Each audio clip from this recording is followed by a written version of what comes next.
saya Bianca. Dalam program Chill Corner kali ini akan membahas berdayakan BUMDes, kembangkan desa wisata. Kalian belum tahu kan? Nah, menjadi salah satu BUMN yang memiliki fungsi sebagai Agent of Development, Balai Ekonomi Desa tentu berperan aktif dalam pengembangan ekonomi desa melalui pembinaan badan usaha milik desa atau BUMDes. Pada prosesnya, Balai Ekonomi Desa memiliki kriteria khusus, di antaranya desa yang punya potensi untuk dikembangkan, warganya punya motivasi untuk berkembang, dan adanya potensi leadership yang baik di desa tersebut. Lalu, apa aja nih inisiatif yang dilakukan? Simak pemaparan Edi Setiono, Direktur Utama PT Taman Wisata Candi Borobudur, Prambanan dan Ratu Boko Persero pada acara The Second Planet Tourism Indonesia 2021 yang bertajuk Beyond Recovery Towards Sustainability pada Kamis 23 September 2021 yang digelar secara virtual berikut ini. Sesuai dengan Undang-Undang BUMN, itu disebutkan bahwa BUMN memiliki dua fungsi. Ya, yang secara umum bisa kita sampaikan bahwa fungsi yang pertama itu menjadi excellent corporation, tentunya dengan bisnis di core-nya masing-masing. Kemudian BUMN itu menjalankan fungsi yang kedua. Fungsinya adalah sebagai agent of development. Fungsi agent of development ini penting, dianggap penting oleh negara untuk dijalankan oleh BUMN, karena memang ada hal-hal yang tidak bisa dilakukan atau belum bisa dilakukan oleh pihak-pihak lain dikarenakan beberapa faktor. Salah satunya misalnya karena dari sisi ekonomis itu belum memenuhi, maka BUMN itu bisa masuk menjadi perintis di situ. Kemudian menjalankan fungsi agent of development ini juga BUMN itu berperan sebagai akselerator atas program-program pemerintah, khususnya program-program strategis nasional. Nah, terkait yang menjadi fokus kita di sini terkait dengan pengembangan desa, kami akan mengambil contoh apa yang dilakukan di destinasi super prioritas Borobudur ya. Jadi ini juga bisa dilakukan di tempat lain dengan fokus yang berbeda, hanya kita akan mengambil contoh apa yang dilakukan sinergi BUMN di dalam program dukungan untuk destinasi super prioritas di Borobudur. Pada prinsipnya, program yang dijalankan oleh BUMN ini harus fokus pada upaya untuk terjadinya pemerataan ekonomi. Ya, bagaimana ekonomi itu bisa diakses oleh berbagai pihak, khususnya oleh masyarakat yang berada di kawasan destinasi super prioritas tersebut. Pendekatan yang digunakan oleh BUMN adalah pendekatan kolaborasi tiga sektor, atau kita sering kenal sebagai three sector collaboration ya, di mana tiga sektor ini akan saling menjalankan perannya masing-masing untuk mencapai satu kemanfaatan yang bisa secara terukur bisa kita ketahui dari awal. Jadi misalnya untuk kawasan destinasi super prioritas Borobudur, karena objek utama atau magnet utamanya adalah cagar budaya, maka satu faktor dari sektor utamanya adalah terkait masalah konservasi. Tetapi ini juga bisa diisi oleh yang lain, ya. Misalnya kalau kita bicara yang berbasis pada kekayaan alam misalnya. Jadi pada prinsipnya adalah seperti itu. Kemudian yang kedua, yang penting itu adalah harus adanya unsur civil society, ya, civil society yang didukung oleh lingkungan, ya, karena kita akan ada di dalam satu tatanan, ya, yang sedapat mungkin nanti akan membentuk satu ekosistem baru yang bisa saling menguntungkan. Nah, faktor yang ketiga itu yang tidak kalah penting itu adalah faktor investasi. Apa yang kita lakukan itu juga harus bisa membangun iklim investasi yang kondusif. Ya, jadi supaya nantinya di kawasan tersebut ada percepatan. Jadi bagaimana three sector collaboration ini kita dorong ya sedemikian rupa sehingga masing-masing akan punya capaian yang bisa saling mendukung ya. Nah, khusus terkait masalah civil society itu kita berorientasi pada bagaimana di sana ada UMKM yang berkembang ya. UMKM ini tidak terbatas pada UMKM individual, tapi juga bisa UMKM institusional. Kalau di desa kita sebut itu sebagai BUMDes ya. Kemudian juga diharapkan bisa meng-create peluang kerja. Bagaimana peluang kerja itu juga bisa muncul akibat dari program-program yang didorong. Dan yang ketiga tentunya menciptakan adanya peluang-peluang usaha untuk masyarakat atau civil society itu sendiri. Kemudian untuk government, untuk local government, pada prinsipnya bagaimana kegiatan tadi itu bisa memberikan peluang adanya potensi pendapatan asli daerah yang berkelanjutan. Jadi saya kira inilah pendekatan yang kita gunakan di dalam pengembangan peran BUMN untuk pengembangan atau dukungan terkait dengan super prioritas di Borobudur. Selanjutnya, nah kalau kita bicara BUMDes itu sendiri, ya apalagi di masa pandemi yang sangat terdampak ini, gitu ya, paling tidak ada dua hal itu yang menjadi tantangan dari BUMDes itu. Ya, yang pertama adalah ketahanan modal. Ya, ini hal basic saya kira. Tetapi ketahanan modal ini bukan menjadi satu yang tidak ada solusinya. Kita di BUMN juga punya solusi-solusi ya, mulai dari tadi disampaikan oleh Pak kolega kita Pak Dewangkara dari ya. Bank Mandiri. Ya, kita ada program TJSL ya, di mana program TJSL ini ada plafon yang bisa di deliver ya. Jadi misalnya kalau di BUMN itu program kemitraannya itu plafonnya adalah 200 juta. Saya kira untuk sebuah aktivitas awalan itu sangat cukup gitu ya. Kemudian nanti di situ juga ada upaya-upaya untuk meningkatkan. Ya. Jadi harapannya adalah pelaku usaha itu ya, dalam hal ini misalnya BUMDes itu bisa naik kelas karena di situ ada KUR ya, setelah dia selesai dengan tahapan bantuan modal dia bisa naik kelas menjadi usaha yang mengakses KUR ya. Saya kira banyak perbankan kita yang menyediakan itu sampai nanti pada akhirnya dia akan masuk ke bisnis komersial yang lebih besar. Kemudian yang kedua adalah keterbatasan SDM. Saya kira ini hal klasik ya, tetapi ini memang kenyataan di lapangan. Jadi ada hal yang harus kita perhatikan. Program yang kita lakukan itu pendekatannya ada dua ya. Bisa pendekatan korporasi sama bisa pendekatan community development. Ya, kalau tadi yang disampaikan oleh Pak Dewangkara tadi itu adalah salah satu upaya pendekatan korporasi yang dijalankan dan itu pada kondisi tertentu memang dibutuhkan.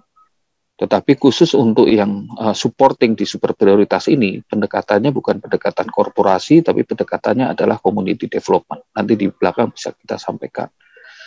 Terkait peluangnya, saya kira sama ya, kita bisa lakukan enriching sama enlargement capacity untuk masyarakat.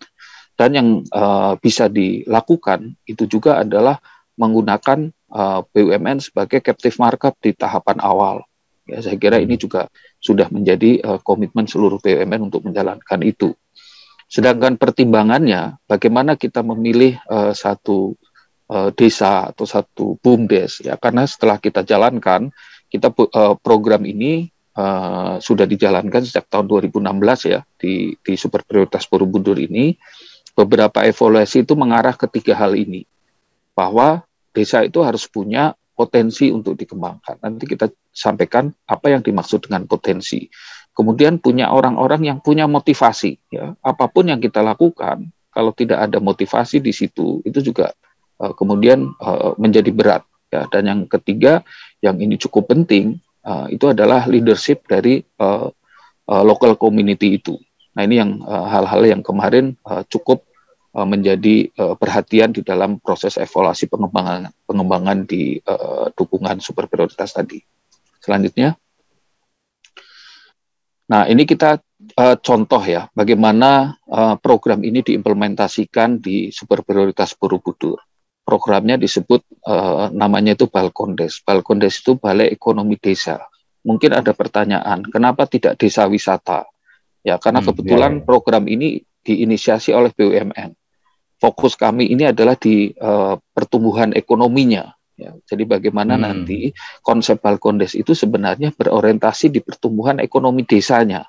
Jadi pertumbuhan ekonomi desa dulu Pak ya fokusnya. Ya. Jadi nanti konteksnya apa nanti kita sampaikan.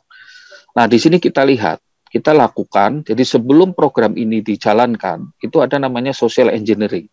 Social engineering itu dilakukan hampir 6 bulan pada waktu itu ya, untuk bisa menemukanali permasalahan dan masalah apa yang ada di masyarakat, sampai akhirnya kita harus menyusun program di masing-masing desa.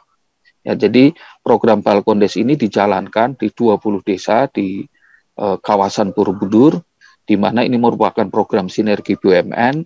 Masing-masing desa itu akan didampingi oleh satu BUMN. Salah satunya Bank Mandiri itu juga ada di dalam program ini. Permasalahannya kita bisa lihat ya pada waktu itu adanya economic centric ya.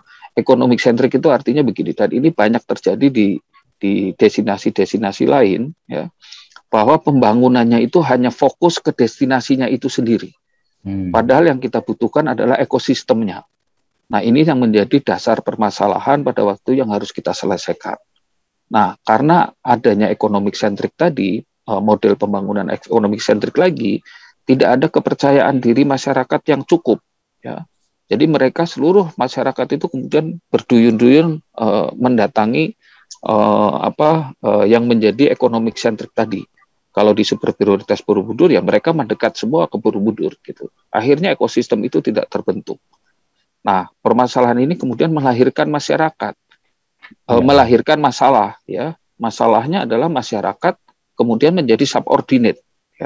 Mereka tidak menjadi pelaku utama, tapi menjadi subordinate saja.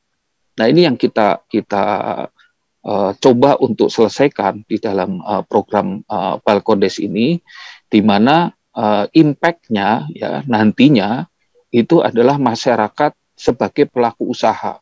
Kita ingin masyarakat itu betul-betul bisa terlibat sebagai pelaku usaha, bukan hanya menjadi subordinate saja. Tentunya dengan beberapa program-program ya, baik yang bersifat fisik, peningkatan kapasitas SDM maupun dukungan finansialnya. Selanjutnya, nah, bagaimana kita melakukan aktivasinya? Ya, sebelum kita menjelaskan ini, di desa itu ada 2 institusi. Ya, jadi yang kita sentuh itu bukan hanya BUMDes-nya saja, tapi masyarakat, karena institusinya di desa itu ada 2, institusi desanya itu sendiri sama masyarakatnya. Maka programnya itu harus di dua-duanya ini. Ya, kalau di desa ini konteksnya karena ini terkait aktivasi ekonomi itu diwakili oleh BUMDes. Tapi bagaimana kegiatan-kegiatan BUMDes ini nanti bisa melibatkan masyarakat, sehingga tujuan utama untuk pemerataan ekonominya itu bisa terwujud. Ya, jadi kalau kita lihat kita bagi menjadi 3 tahapan. Ada tahapan inkubasi, ada tahapan startup, ada tahapan development. Ya, ini penamaan saja kita boleh berbeda di sini, tapi pada prinsipnya adalah di tahapan awal itu adalah tahapan pendampingan intensif. Ya, pendampingan intensif, kenapa? Karena masyarakat masih terbatas terkait pengetahuan, terkait jaringan, terkait permodalan, terkait aspek pemasarannya. Sehingga peran expert di sini sangat penting. Dalam tahapan inkubasi ini, BUMN pendamping itu akan menghadirkan expert yang relevan, ya, yang relevan dengan potensi dari desa tersebut, termasuk adanya permodalannya. Jadi di BUMN itu ada namanya program bina lingkungan, ada program kemitraan. Jadi kalau bina lingkungan itu sifatnya hibah, kemitraan itu sifatnya soft loan ya, dengan bunga yang sangat-sangat kecil gitu. Nah, di tahap kedua, ketika inkubasi ini sudah bisa dilalui ya oleh BUMDes tadi, itu sudah mulai ada tahapan pencarian partner ya. Jadi misalnya BUMDes itu harus sudah mulai memiliki tanggung jawab ya, tanggung jawab terkait masalah dukungan permodalannya. Jadi modalnya tidak semuanya dari dukungan BUMN sponsor, tapi juga dari BUMDes sendiri. Artinya BUMDes sudah masuk ke tahapan investasi. Ya, tetapi masih ada sharing dari BUMN ya. Nah, di sini peran expert itu akan terus berjalan terkait dengan sistem monitoringnya. Sampai nanti pada satu tahapan di mana BUMDes itu sudah siap untuk mandiri. Ya, dia mandiri untuk melakukan aktivitas ekonomi dari potensi desa yang ada. Sehingga nanti hubungannya sudah bisa menjadi hubungan transaksional. Ya, kalau sebelumnya hubungannya itu adalah hubungannya pendampingan ya, tapi ketika sudah sampai ke tahapan mandiri ini hubungannya sudah bisa hubungan transaksional. BUMDes sudah bisa meng-hire expert sendiri ya, dia bisa mengakses pasar sendiri dan seterusnya. Nah, ini semua ya goals-nya itu adalah entrepreneurship tadi. Bagaimana desa itu baik institusi desanya atau masyarakatnya itu nanti bersiap untuk berwirausaha secara mandiri tadi. Karena kita ingin masyarakat tidak menjadi subordinate tadi. Dia harus menjadi pelaku di dalam pengembangan sebuah destinasi super prioritas. Selanjutnya, nah ini di tahapan awal ya tadi kita sebutkan bagaimana kita mencari potensi desanya. Terkadang desa itu menyampaikan bahwa dia punya potensi unggulan dan seterusnya, tapi dia lupa ya ternyata potensi dia itu competitiveness-nya rendah misalnya ya. Nah, ini yang harus kita perhatikan. Nah, inilah butuh expert tadi, expert yang akan memberikan pendampingan tentang apakah komoditas itu komoditas yang bahasa kami adalah bisa diindustrialisasikan. Ya, kalau komoditas itu komoditas yang terlalu sederhana itu nggak bisa. Ya, kita harus betul-betul mencari komoditas yang quote and quote bisa diindustrialisasikan, artinya dia punya market ya dan dia punya nilai tambah. Itulah tahapan bagaimana kita menentukan komoditas. Bisa menjadi added value. Ya, artinya tidak bisa hanya sekedar misalnya kita punya desa itu penghasil tahu umpamanya ya, tapi tahunya di pasaran banyak ya. Artinya itu harus dikaji lebih mendalam lagi supaya betul-betul tahu itu menjadi komoditas unggulan dari desa tersebut. Nah, peran ahlinya seperti tadi kami sampaikan ya, ada 3 hal. Bagaimana dia bisa memberikan informasi tentang tool ya, tentang skill sama bisnis proses. Jadi betul-betul pendampingan ini harus dilakukan karena keterbatasan kapabilitas dari SDM yang ada. Sekali lagi, karena pendekatan kita adalah pendekatan community development, bukan pendekatan korporasi. Kalau pendekatan korporasi, kita cukup hire pengelola yang sudah siap, ya. Tapi karena pendekatannya berbeda, karena memang kebutuhannya berbeda, maka konsekuensinya juga berbeda. Yang dilakukan harus pendampingan. Memang ini akan memakan waktu, tapi targetnya adalah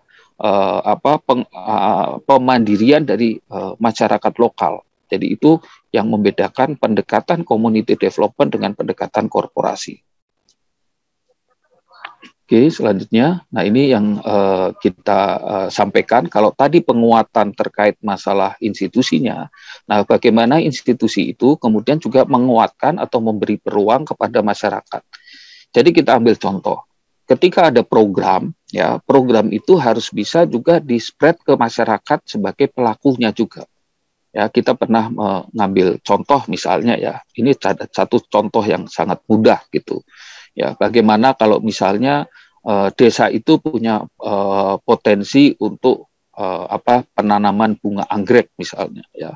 Maka BUMDes itu akan berperan sebagai hub-nya ya. Ada contoh praktisnya di lapangan. Jadi misalnya ya, bunga anggrek itu di pelaku industrinya yang sudah satu tangkai yang sudah siap untuk dipasarkan itu harganya sekitar 150.000 ya. Tetapi bunga anggrek yang belum mekar, tapi sudah ada bibit bunganya, kurang 1 bulan lagi mau mekar, itu harganya 75.000. Nah, misalnya BUMDes itu menginisiasi sebuah program untuk perawatan anggrek. Ya, BUMDes itu bisa membuat rumah kaca untuk merawat anggrek itu setelah dia belajar tadi ya dari ahli dan praktisinya tentang tool, skill sama bisnis prosesnya, dia bisa misalnya BUMDes itu akan memulainya dengan misalnya 5.000 tangkai gitu ya. maka pendanaan untuk BUMDes-nya itu didasarkan atas 5.000 tangkai tadi. Tetapi 5.000 tangkai itu bisa didistribusikan, ya, didistribusikan kepada masyarakat. Nah, waktu itu program kita basisnya adalah KK.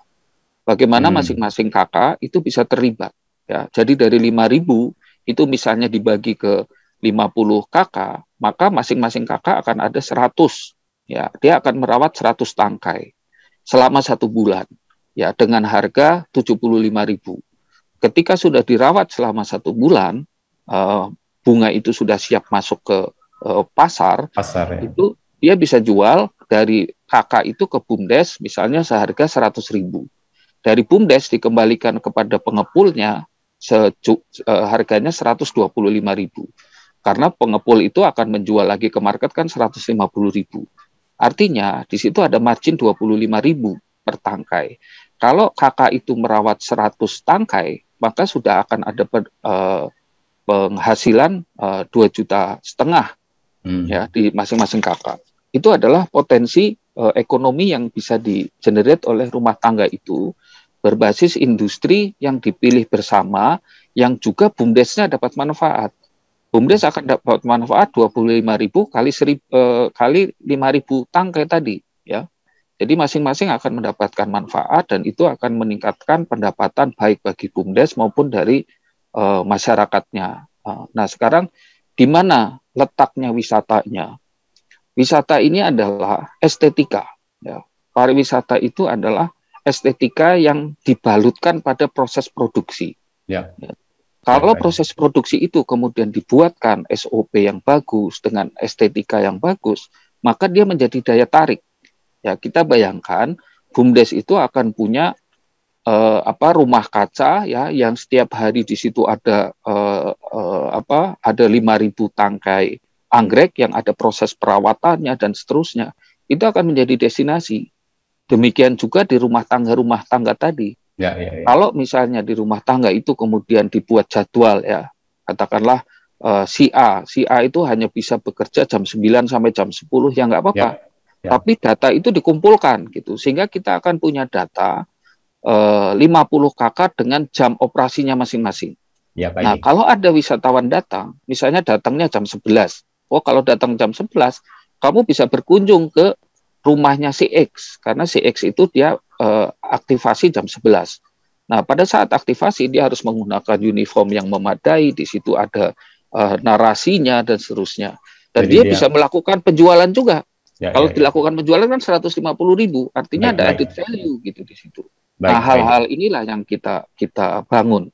Jadi bagaimana community development ini bisa mengaktifasi ekonomi masyarakat desa. Baik, Pak Edi. Karena waktunya yang tidak banyak, Pak Edi, mungkin bisa. Oke. Ya udah, saya kira itu saja. Terima kasih atas kesempatannya. Assalamualaikum warahmatullahi wabarakatuh. Sari Ayu Putih Langsat Facial Foam membersihkan dan membantu mengangkat sel kulit mati secara optimal.